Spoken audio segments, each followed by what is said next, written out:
Sa iba pang balita, mahigit 31,000 pamilya na ang apektado ng pagbaha sa Metro Manila at karatig lalawigan sa Luzon dahil sa walang tigil na pagulan dulot ng habagat na lalong pinaigting ng Bagyong Maring.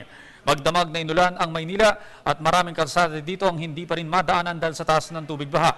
Alamin natin ang sitwasyon doon ngayon. Nasa linya ng telepono ang aming senior correspondent na si Noel Perfecto. Manong Noel, isang maulang umaga sa iyo. Ay, tama ka dyan, Audrey. Katatapos lang na napakalakas na buhos na ulan sa Maynila. Andito kami ngayon, particular, sa taas ng Ayala Bridge going towards Quezon, Manila City Hall at saka dito papuntang Taft Avenue. Hanggang dito lang kami sa approach, Audrey, dahil ang tubig baha mula dito hanggang sa normal pagtagos ng Taft Avenue ay hanggang bewang ang tubig baha. Napakataas ng tubig baha dito. Kaya possible ang karamihan sa mga major thoroughfares leading to the City Hall area. Kanina nadaanan namin ang Barangay Talayan sa Quezon City sa Araneta Avenue. Gumagamit na rin sila ng mga boats, rubber boats doon para mag-transport ng para magsakay ng mga nais tumawid sa knee-deep waters. Tandaan, knee-deep waters ang ang ating binabanggit dito. Pagkalagpas namin ng Araneta Avenue, dumiretso kami ng Blumentritt sa may Espanya. Hanggang tuhod pa rin ang tubig baha doon na Audrey. Paglagpas namin ng Blumentritt area, umiikot kami sa may Sampaloc, sa may Espanya, mga naglalaki ang sasakyan lamang. Nakakaraan sa nasabing lugar.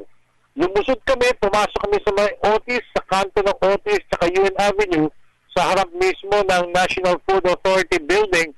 Wala rin, hanggang bewang din ang tubig baha, Audrey. At medyo lumusod pa rin kami. Nagharap kami ng madaraanan para makatagos kami papunta ng Rojas Boulevard sana o kaya sa may Philippine Coast Guard area. Pero pagdating namin doon sa ilalim ng tulay ng Estero de Quirino Avenue, abay, grabe, napakataas din ang tubig baha at nakaramihan ng amin na kunan doon, mga nagkatira sa ilalim ng tulay ay naglabasan na rin. At finally, dito kami ngayon sa Ayala Avenue, sa Ayala Bridge, kung saan hindi na kami makatawid.